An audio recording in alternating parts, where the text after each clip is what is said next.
Bismillahirrahmanirrahim. Alhamdulillahirabbil alamin. Wa bihi nasta'in ala umuri dunya waddin.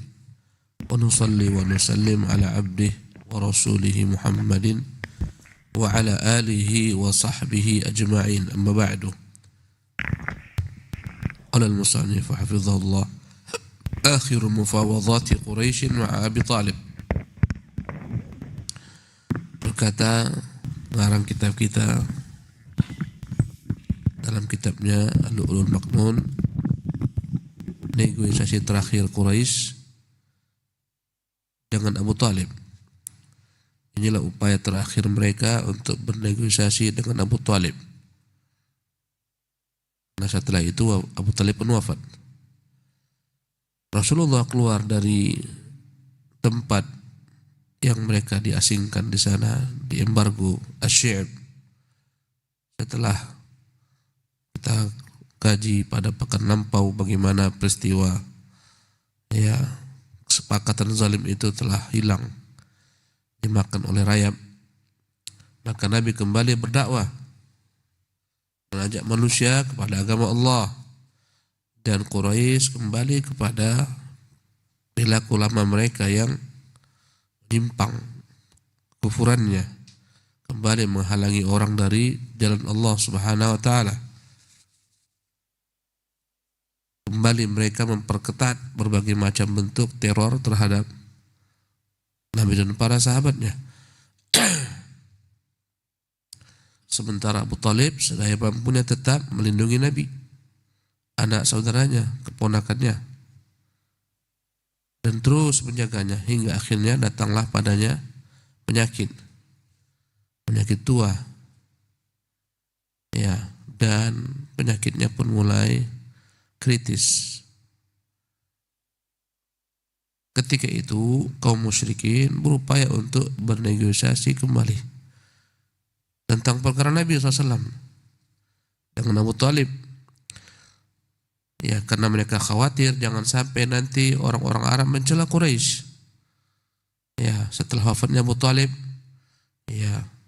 dengan menyerang Nabi SAW, agar jangan sampai orang-orang Arab berkata,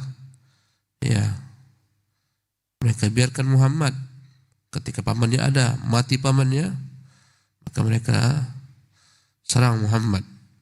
Mati pamannya, tak lagi melindunginya, mereka habisi Muhammad. Mereka tak ingin kata-kata ini keluar daripada bangsa Arab yang senantiasa melihat sepak terjang Quraisy.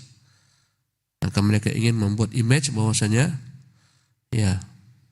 pamannya tak setuju dengan apa-apa yang dibuat keponakannya dan berlepas diri pada apa yang dibuat keponakannya.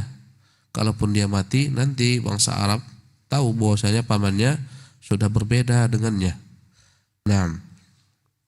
Falamma ishtaka Abu Talib wa balagha Quraisyan thiqaluhu qalat Quraisyun ba'daha li ba'din inna Hamzata wa Umara qad aslama wa qad fasha amru Muhammadin fi qabaili Quraisyin kulliha fantaliqu bina ila Abi Talib falyakhut lana ala ibni akhihi wal yu'tihi minna wallahi ma na'manu an yabtazzuna amrana. Ya, tatkala Abu Talib mulai dalam kondisi sakit yang kritis dan Quraisy mendengar penyakitnya, berkatalah kaum Quraisy, sebagian mereka dengan sebagian lainnya, sesungguhnya Hamzah, Umar, keduanya telah Islam dan agama Muhammad telah tersebar bahkan di kabilah-kabilah Quraisy seluruhnya. Maka mari kita pergi menjumpai Abu Talib. Tidaklah kita berunding dengannya tentang anak saudaranya ini. Tidaklah dia mau menerima daripada kita. Demi Allah kita tak mampu menjaga ke depan. Kita khawatir nanti kita dikalahkan ya dengan agama Muhammad. Naam. فمشى إليه أشرافهم وكانوا 25 رجلا منهم عتبة وشيبة ابن ربيعة وأبو جهل بن هشام وأمية بن خلف Umayyah. وأمية ابن خلف وأبو سفيان ابن حرب والعاص بن وائل والأسود بن المطلب والأسود بن عبد يغوث فقدموا رجلا منهم فاستأذن لهم على أبي طالب فأذن لهم فلما دخلوا عليه قالوا يا أبا طالب إنك كبيرنا وسيدنا فانصفنا من ابن أخيك فمره فليكف عن شتم آلهتنا وندعه وإلهه وفي لفظ قالوا يا أبا طالب إنك منا حيث قد علمت وقد حضرك ما ترى وتخوفنا عليك وقد علمت الذي بيننا وبين ابن أخيك فدعه فخذ له منا وخذ لنا منه ليكف عنا ونكف عنه وليدعنا وديننا وندعه ودينه. Maka berjalanlah menemui Abu Talib, ya, para pemimpin-pemimpin Quraisy ini. Jumlah mereka 25 orang. Di antara mereka petingginya adalah Utbah dan Syaibah, anaknya Ibnu Rabi'ah, Abu Jahal bin Hisham, Umayyah bin Khalaf, Abu Sufyan bin Harbin, ya, yang kelak akan masuk Islam. Al-As bin Wa'il, Al-Aswad bin Muttalib, Al-Aswad bin Abdi Ghuth. Maka mereka memajukan satu orang sebagai perwakilan mereka untuk minta izin agar diberikan kesempatan berjumpa Abu Talib. Maka diizinkanlah mereka berjumpa Abu Talib. Tatkala mereka telah bertemu dengannya, mereka berkata, wahai Abu Talib, engkaulah senior kami di sini, engkaulah pemimpin kami, maka hendaklah engkau fair tentang sikapmu ini terhadap anak saudaramu. Ya, suruhlah dia agar dia tidak lagi mencela Tuhan-Tuhan kami. Kami akan biarkan dia dengan Tuhannya. Dalam lafaz lainnya mereka berkata, wahai Abu Talib, ya, sesungguhnya engkau tahu bagaimana tempatmu di hati kami, posisimu di tengah-tengah kami. Dan telah datang kepadamu apa yang kau lihat berupa penyakit ini. Kami khawatir jangan-jangan inilah penyakit yang membawamu kepada kematian. Dan engkau tahu antara kami dan antara anak saudaramu itu ada perselisihan. Maka panggillah dia. Ya, suruh dia untuk menerima apa yang kami sampaikan. Kami pun akan menerima darinya apa yang dia sampaikan. Hendaklah dia menahan dirinya dari mencela agama kami. Kami akan menahan diri dari dia. Hendaklah dia biarkan kami dan agama kami. Jangan diganggu, jangan diusik. Kami akan tinggalkan dia dan agamanya. Ya, mereka merasa semuanya sudah buntu. Ya, tak mungkin mereka bisa, ya, mengalahkan dakwah Nabi SAW. Maka inilah permintaan yang terakhir yang paling lemah. Jangan lagi kritik agama kami. Jangan sebutkan Tuhan-Tuhan kami dengan keburukan. Ya, jalanlah engkau dengan agamamu. Ya, kami akan menahan diri, tapi kau tahan dirimu. Jangan sebutkan, ya, kejelekan tentang apa yang kami sembah. Sementara dakwah Nabi itu adalah intinya mengajak mereka menyembah satu Tuhan. Ya, agar mereka meninggalkan semua persembahan, meninggalkan berhala-berhala, agar mereka menyembah hanya Allah semata. Padahal semuanya mereka juga meyakini Allah itu Tuhan. Yakin mereka. Tapi mereka menganggap Allah itu Tuhan yang maha tinggi, dan di bawah Allah itu banyak Tuhan-Tuhan yang menjadi perantara kepada Allah. Inilah berhala-berhala. فبعث إليه أبو طالب فجاء النبي صلى الله عليه وسلم فدخل البيت وبينهم وبين أبي طالب قدر مجلس رجل فخشي أبو جهل إن جلس الرسول صلى الله عليه وسلم إلى جنب أبي طالب أن يكون أرق له عليه فوثب فجلس في ذلك المجلس ولم يجد النبي صلى الله عليه وسلم مجلسا قرب عمه فجلس عند الباب فقال له أبو طالب يا ابن أخي هؤلاء أشراف قومك قد اجتمعوا لك ليؤتوك وليأخذوا منك وفي لفظ هؤلاء مشيخة قومك وقد سألوك أن تكف عن شتم آلهتهم ويدعوك وإلهك فاقبل منهم فقد أنصفوك. Maka Abu Thalib mengutus seseorang memanggil Nabi SAW. Datanglah Nabi dan dia masuk ke rumah. Sementara antara mereka dan dengan paman Nabi SAW Abu Thalib begitu dekatnya, penuh semua tempat. Tak ada tempat Nabi untuk berdiri mendekati Abu Thalib. Ada satu tempat sedikit yang masih lowong di sisi kepala Abu Thalib. Abu Jahal khawatir tempat itu dimasuki Nabi SAW akan mempengaruhi Abu Thalib dengan keputusannya, karena dekat dengan keponakan yang dia sayangi. Maka masuklah Abu Jahal mengisi tempat tersebut, sehingga tak ada lagi tempat bagi Nabi SAW yang dekat dengan pamannya. Terpaksa Nabi SAW itu duduk di sisi pintu karena penuh dengan mereka 25 orang. Nabi tak bisa dekat, dipenuhi mereka menginginkan Abu Thalib. Maka berkatalah Abu Thalib kepada Nabi, wahai anak saudaraku, wahai keponakanku, inilah Quraisy datang. Ini petinggi-petingginya, pemimpin-pemimpinnya, mereka datang untukmu.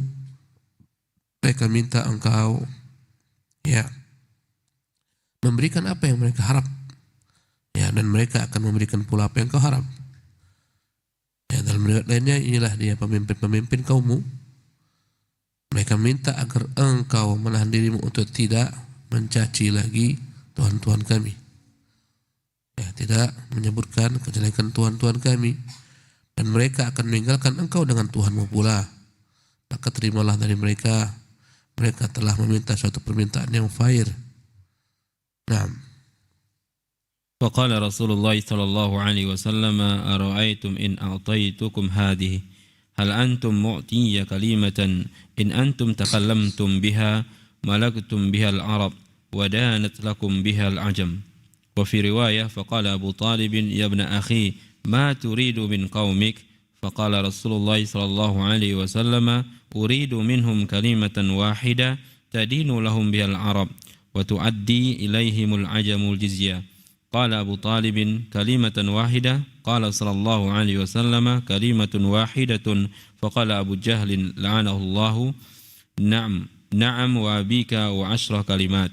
وفي رواية قال أبو جهل من بين القوم إن هذه لكلمة مربحة لنؤتينكها وعشرا لنؤتينكها وعشرا معها فما هي؟ قال صلى الله عليه وسلم تقولون لا إله إلا الله وتخلعون ما تعبدون من دونه. فقال أبو طالب والله يا ابن أخي ما رأيتك سألتهم شططا. Maka Rasulullah pun berkata sallallahu alaihi wasallam, bagaimana pandangan kalian wahai para pemimpin Quraisy jika aku memberikan apa yang kalian harapkan? Apakah akan memberikan pula apa yang kuharapkan? Ada satu kalimat, itu yang kuharap. Aku tak minta banyak dari kalian, mengucapkan satu kalimat saja. Kalau itu kan ucapkan, aku janji kalian akan menjadi penguasa terhadap semua bangsa Arab. Bahkan akan tunduk kepada kalian semua bangsa Ajam. Ya, Quraisy memang pemimpin di tengah-tengah bangsa Arab, tapi terbatas menguasai Mekah saja. Ya, mereka tak menguasai kabilah-kabilah bangsa Arab lainnya, apalagi menguasai bangsa Ajam, Persia, Romawi. Nabi berkata kepada mereka, saya akan sepakat dengan kalian, tapi mohon satu kalimat saja ucapkan. Saya tak minta banyak. Kalau ini kan ucapkan, selesailah masalah kita. Ya, bahkan lebih daripada itu, akan tunduk kepada kalian bangsa Ajam. Ya, akan mengakui kalian menjadi pemimpin bangsa Arab. Maka berkata Abu Talib, kalimat apa itu wahai anak saudaraku? Ya, satu kalimat saja kah? Kata Abu Jahal, la'anahullah. Kalau begitu ya, sumpah demi bapakmu, jangankan 1, 10 kalimat kami akan ikuti. Kata Abu Jahal. Dalam riwayat lainnya Abu Jahal berkata, di antara kaumnya dia berkata, tentunya satu kalimat ini kalimat yang sangat menguntungkan. Ya, karena dijanjikan Nabi kalau ini kan ucapkan, kalian menjadi penguasa Arab, bahkan Ajam, tunduk kepada bangsa Ajam. Jangankan 1, kalau menguntungkan semacam ini, 10 kalimat pun kami akan katakan. Apa yang kau inginkan? Kata Nabi, ucapkanlah kalimat la ilaha illallah. Ya, tinggalkan apa yang kau sembah dari selain Allah. Ya, itu yang ku minta. Kalau ini kan lakukan, aku beri garansi. Ajam, bangsa Ajam, tunduk kepada kalian. Kalian memimpin bangsa Arab. Maka berkata Abu Talib, demi Allah, hai anak saudaraku, aku tak melihat daripada permintaanmu kecuali permintaan yang terpuji, permintaan yang baik, permintaan yang lurus. Kau hanya minta mereka satu saja, kalimat la ilaha illallah, meninggalkan segala sesembahan dari selain Allah. Nah, أما زعماء المشركين فصفقوا بأيديهم ثم قالوا أتريد يا محمد أن تجعل الآلهة إلها واحدة إن أمرك لعجب ثم قال بعضهم لبعض إنه والله ما هذا الرجل بمؤتيكم شيئا مما تريدون فانطلقوا وامضوا على دين آبائكم حتى يحكم الله بينكم وبينه ثم قاموا من عنده وهم يقولون والله لنشتمنك وإلهك الذي يأمرك بهذا. Adapun pemimpin-pemimpin Quraisy ketika mereka diminta untuk mengucapkan kalimat la ilaha illallah, mereka seketika menepukkan tangan-tangan mereka. Orang Arab ketika dia kaget dengan suatu perkara, dia akan menepukkan tangannya. Ya, bukan seperti ini, tapi seperti ini. Ini diminta, itu orang Arab tuh. Bukan seperti ini ya, jangan dibayangkan gini, enggak. Ini dia minta. Ya, tanda kaget. Apakah Muhammad ingin menjadikan Tuhan-Tuhan yang banyak hanya satu Tuhan saja? Alangkah aneh yang dia minta. Kemudian mereka berkata sebagian dengan sebagian lainnya, demi Allah memang Muhammad ini tidak akan memberikan apa yang akan minta sedikit juga pun. Pergilah kalian, berangkatlah, tetaplah kalian sabar di atas agama kalian, tunggu keputusan Allah antara agama kita dan agama Muhammad. Ya, kemudian mereka berkeluar sambil berkata, demi Allah, kalau begitu kami akan terus-menerus mencela, mencaci maki engkau dan Tuhan yang kau sembah, Tuhanmu yang telah merintahkan kami untuk melakukan hal ini. Ya, subhanallah. Mereka tak percaya. Quraisy tak percaya, tetap menentang. Pembesar-pembesar ini sebagiannya tak percaya. Akhirnya memang Allah tunjukkan, Allah buktikan. Ya, sebentar Nabi hijrah, 2 tahun hijrah saja pecah perang Badar, mereka sudah kalah. Ya, jumlah mereka yang 100.000 orang Melawan yang 300 sekian kalah. Ya, perang Ahzab jumlah mereka 3.000, menurut jumlah mereka 10.000. Menghadapi 3.000 kaum muslimin juga kalah. Sebentar saja. Tak butuh waktu lama. 8 tahun saja setelah hijrah Nabi, Mekah dikuasai Nabi SAW. Rasulullah datang dengan 10.000 pasukan. Berbalik. Dahulu mereka datang dengan 10.000 pasukan, tapi sekutu. Dari kabilah-kabilah yang dibawa Quraisy, sekutu-sekutu Quraisy, Yahudi dan sekutu-sekutunya, Qatafan. Sekarang pada tahun ke-8 Hijriah, Nabi membawa 10.000 pasukan seluruhnya kaum muslimin, umat Muhammad. Kota Mekah menjadi lengang, orang-orang lari terbirit-birit. Dan Nabi ingin agar tak tertumpah darah yang banyak. Nabi buat strategi perang yang begitu bijaknya. Yang masuk rumah nggak diganggu, masuk masjid nggak diganggu, masuk rumah Abu Sufyan nggak diganggu. Lenganglah jalan-jalan kota Mekah, takut.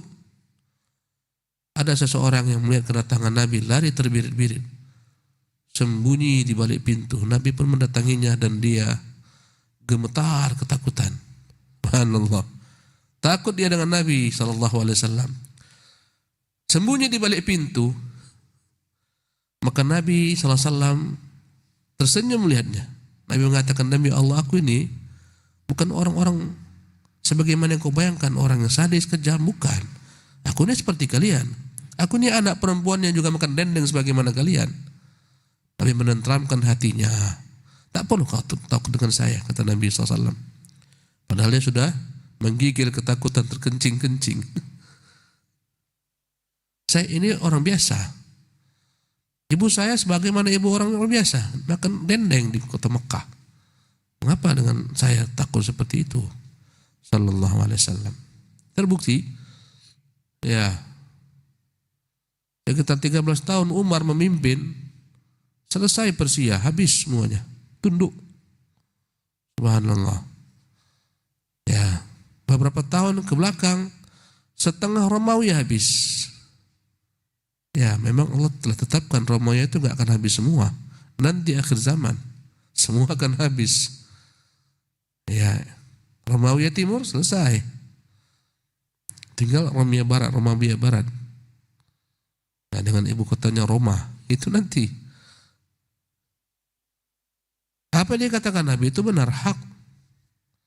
Ya, bangsa Arab itu bangsa yang tak dianggap umat-umat terdahulu, diremehkan. Bangsa Persia meremehkan mereka karena mereka selalu berpecah belah, perang antara mereka, tak punya kekuasaan karena tak pernah mereka bersatu padu. Yang kuat bangsa yang lemah.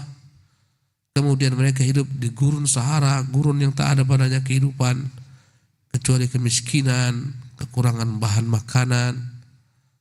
Ya. Karena itulah ketika Al-Mughirah bin Syu'bah datang dengan bala tentaranya ingin memerangi Romawi, maka diundang oleh Romawi Mughirah bin Syu'bah. Subhanallah. Dia mau tahu bagaimana sahabat-sahabat Muhammad. Datanglah Mughirah bin Syu'bah.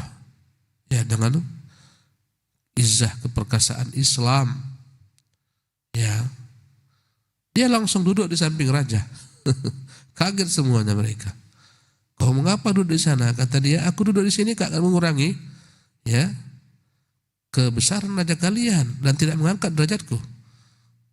Ya, raja bilang, engkau ini siapa mereka? Apakah engkau ini petinggi mereka? Dia bilang, enggak, aku bagian daripada mereka. Kami orang beriman semua sama. Siapa ditunjuk dia yang menjadi perwakilan. Subhanallah. Berkata raja, kalianlah bangsa Arab yang dihantam dengan perpecah belahan sepanjang masa peperangan, negeri yang penuh dengan kemiskinan, kelaparan, semua akan makan, bangkai pun akan makan. Ya, sekarang mengapa kalian unjuk gigi datang kemari? Dulu setengah mati kalian hidup, antara kalian pun tak pernah bersatu. Sekarang nantang-nantang mau memerangi kami, ada apa rupanya? Ya, maka berkatalah Mughirah, benar apa yang kau katakan, kami bangsa yang paling teruk dahulu ya. Semua kami hantam, semua kami makan. Bangkai-bangkai kami makan, kami tumpahkan darah antara kami, yang kuat bangsa lemah. Semua kau katakan itu benar. Tapi Allah kirim kepada kami seorang nabi. Dia janjikan kami akhirat yang luas. Dia janjikan kami yang ikut dengan agama yang dia bawa akan menaklukkan bangsa-bangsa ajam. Ya, kami yakin dengan janji nabi kami. Kami pun ini berjihad dalam rangka apa yang diinginkan nabi kami untuk kami menyebarkan Islam ke tengah-tengah dunia. Apabila kami terbunuh, janji nabi kami masuk surga. Ya. Maka ketika itu tahulah bangsa Romawi, kaum muslimin begitu kuatnya mereka. Ya, berubah. Umat yang terserpih-serpih bagaikan rimah menjadi umat yang kuat. Subhanallah. Dengan bilangan yang sedikit tapi kekuatan mereka luar biasa. Tak pernah mereka takut. Khalid bin Walid tak pernah dalam berperang biar jumlah orang banyak. Bagi dia, mau berapa banyak pun kaum musyrikin tak ada arti bagi dia. Subhanallah. Banyak dalam peperangan mereka keluarkan sebuah tentara-tentara mereka. Bahkan sebagian peperangan seluruh tawanan disuruh berperang. Dirantai semuanya supaya jangan lari. Ya, jumlah mereka berlipat-lipat ganda. Kaum muslimin sedikit, tapi Allah menangkan kaum muslimin. Jadi apa yang dikatakan Nabi itu benar. Ya, kalaupun timbul pertanyaan, mengapa janji Nabi itu sekarang tak berlaku lagi? Jawabannya, pemahaman di kalimat ini yang tercela pada kaum mukminin. Orang Arab dahulu mereka paham konsekuensinya karena mereka paham apa yang mereka ucapkan. Adapun umat Islam ini sebagian besar mereka tak paham dengan ucapan la ilaha illallah itu. Melanggar konsekuensinya. Ya, memang mereka ucapkan juga, tapi kesyirikan tetap bercokol. Ya, di mana-mana situs-situs kesyirikan merajalela. Jadi celahnya di situ. Kalau kembali umat ini memahami kalimat la ilaha illallah sebagaimana Nabi dan para sahabat, para tabi'in, tabi'ut tabi'in, pastikan berjaya umat ini. Ya. Apa yang kita lihat asingnya kalimat ini dengan pemahaman yang benar di tengah-tengah umat. Bahkan setiap dai yang menyeru kepada kalimat ini tak akan dimusuhi. Yang mengajak orang meminta hanya kepada Allah dimusuhi. Dianggap melecehkan para wali. Ya. Inilah sebabnya. Naam. فأنزل الله تعالى أعوذ بالله من الشيطان الرجيم صاد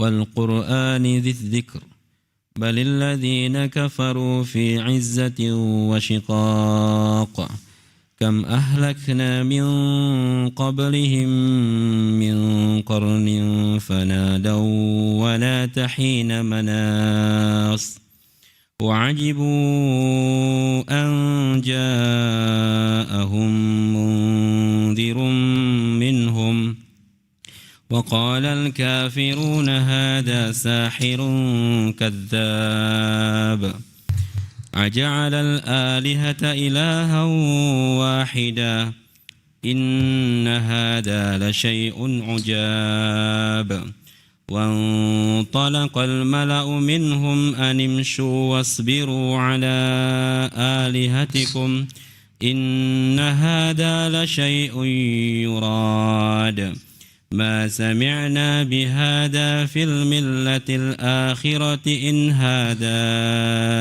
إلا اختلاق. Maka Allah turunkan ayat berupa surat Sad. Allah berfirman, A'udzubillahi minasyaitonir rajim. Sad. Wal Qur'ani dzikri, demi Quran ini yang dalamnya terkandung peringatan-peringatan. Balil ladzina kafaru fi izzatin wa shiqaq. Namun orang-orang kafir sombong serta pongah, tak mau menerimanya. Kama ahlakna min qablihim min qarnin fanadaw wa la tahina manas. Tidakkah mereka melihat berapa banyak zaman-zaman terdahulu kami binasakan umat-umat terdahulu, dan mereka semuanya mengeluh dan terlambat keluhan mereka ketika azab datang. Tak ada lagi tempat berlari. Wajibu an ja'ahum mundhirun minhum. Mereka merasa aneh ketika datang seseorang dari mereka yang memberikan mereka peringatan agar mereka menyembah Allah yang satu. Wa qala al-kafiruna hadza sahirun kadzdzab. Berkata orang-orang kafir, inilah seorang penyihir, pendusta. Aja'alal alihata ilahan wahida. Bagaimana mungkin dia ingin menjadikan Tuhan-Tuhan yang banyak hanya menjadi Tuhan yang satu? Inna hadza la syai'un ujab. Alangkah anehnya apa yang dia minta. Tak cukup satu Tuhan bagi mereka, harus banyak. Allahu Akbar. Lihatlah umat-umat kafir selain kaum muslimin. Mereka tak merasa cukup satu Tuhan. Ada yang banyak dewa-dewanya, macam-macam dewa-dewanya, namanya pun macam-macam. Tuhan yang banyak, paling minim Tuhannya dua. Tak cukup satu, dua. Bagaimana Tuhannya bangsa Persia, agama Zoroaster. Di atas mereka kaum Nasara. Ya, umat-umat Roma terdahulu. Berapa Tuhan mereka? 3, tak cukup satu. Ada Tuhan ayah, ada Tuhan ibu, ada Tuhan anak. Ya, setiap umat. Kau cari di pelosok manapun dari bumi ini yang mengatakan satu Tuhan. Hanya ada Islam. Banyak-banyak kita bersyukur kepada Allah dengan agama yang Allah berikan ini. Allahu Akbar, agama yang begitu indahnya. Hati kita terpaut kepada satu zat saja, Tuhan Allah Jalla wa'ala. Mereka terpecah belah hati mereka. Kadang mengeluh mengadu kepada anak Tuhan, kadang kepada ibu Tuhan, kadang kepada Tuhan. Entah mana satu yang mau diikut. Allahu Akbar.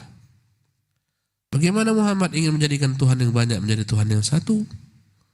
Sungguh aneh apa yang dia minta. Wantalaqal mala'u minhum. Berangkatlah para petinggi-petinggi dari mereka ini meninggalkan majlis Nabi dan Abu Talib. Animshus, jalanlah kalian. Wasbiru ala alihatikum. Sabarlah kalian dengan Tuhan-Tuhan kalian. Jangan mau tinggalkan. Padahal sudah kalah hujah. Sabar. Maka kita orang-orang Islam wajib sabar juga dengan Tuhan kita. Mereka sabar dengan Tuhan mereka. Mengapa kita tak sabar dengan Tuhan kita? Dengan akidah kita sabar, perjuangkan, pertahankan. Apapun yang terjadi untuk akidah kita, kita siap berkorban. Lepas kepala, lepaslah. Sabar dengan agama ini. Ya. Bagaimana mereka bersabar dengan agama mereka. Sabar. Lihatlah bagaimana orang-orang musyrikin mengatakan kepada sama mereka, animshu wasbiru ala alihatikum. Jalan, tetap sabar dengan Tuhan-Tuhan kalian. Tuhan-Tuhan yang bisa dikencingi, Tuhan-Tuhan yang bisa diludahi, Tuhan yang dibanting, pecah, berserpi-serpi. Sabar, sembah terus. Jangan pedulikan seruan Muhammad. Tuhan yang dibuat dari bahan makanan, ketika kelaparan tak ada lagi yang mau dimakan, Tuhan pun dimakan. Sabar. Ya. Inna hadza la syai'un yurad. Ini yang diinginkan. Ma sami'na bihadza fil millatil akhirah. Kami tak pernah ada seruan semacam ini di agama-agama yang terakhir kami dengar. In hadza illa ikhtilaq. Ini hanyalah merupakan agama-agama buatan. Mereka berdusta. Subhanallah. Bangsa Arab itu tak pernah mengenal berhala-berhala kecuali dengan apa yang dibuat oleh Amr bin Luhai al-Khuzai. Mereka menyembah Tuhan Allah, Tuhannya Ibrahim, Tuhannya Ismail. Datanglah Amr bin Luhai dari suku Khuza'ah ini yang dituakan, yang diagungkan, yang dimuliakan. Perkataannya dengar dan dia bukanlah orang yang berilmu. Dia pergi ke negeri Syam, dia lihat orang-orang menyembah berhala. Ya, terkenalah dia syubhat di sana. Tuhan itu Maha Suci. Ini berhala lambang-lambang, simbol-simbol orang-orang sakti, orang-orang saleh. Mereka ini perantara kepada Tuhan yang suci. Mustahil engkau yang kotor akan dikabulkan doa-doamu melalui langsung melalui dirimu yang kotor. Allah itu Maha Suci. Inilah perantara-perantara. Maka dia pun termakan syubhat. Benar juga, kita kotor. Tak mungkin sampai kepada Allah, harus dengan perantara. Inilah perantaranya. Berhala-berhala itu cerminan Tuhan-Tuhan mereka, simbol saja. Di balik berhala ini ada Tuhan-Tuhan yang mereka agungkan, yang telah mati. Dibuatlah simbol-simbol mereka, dipujalah mereka, dibawalah ke tanah Arab, ya, berhala oleh Amr bin Luhai. Dia bawa Hubal, dia bawa Latta dan Uzza. Dan setan kembali membongkar apa-apa yang telah tenggelam daripada berhala-berhala yang ada pada umat Nabi Nuh. Dibongkar kembali oleh setan, ditunjukkan, maka keluarlah berhala-berhala Wad, Suwa, Yaghuth, Ya'uq, Nasr. Maka tersebarlah penyembahan berhala. Ini asli agama mereka, tauhid. Ya, dianggap Muhammad SAW membawa agama baru. Dan setiap kali dakwah menyuruh orang kepada menyembah Allah yang satu, dianggap sekarang agama baru. Mau dikemanakan? Ya, wali-wali kita ini semua mau dikemanakan? Ya, aneh, asing. Ya, sungguh dahsyat berbagai macam serangan terhadap Islam yang murni. Kemudian Islam merupakan musuh bagi setiap umat. Bagi setiap umat, musuh. Kalau kamu murnikan Islam, ajarkan apa yang diajarkan Nabi SAW, serukan apa yang diserukan Nabi, jangan ada embel-embel lain, engkau akan jadi musuh. Wallahu tabaraka wa ta'ala alam. Wa sallallahu wasallam wa barak ala abdihi wa rasulih Muhammad. Wa akhiru da'wana anil hamdulillahi rabbil alamin.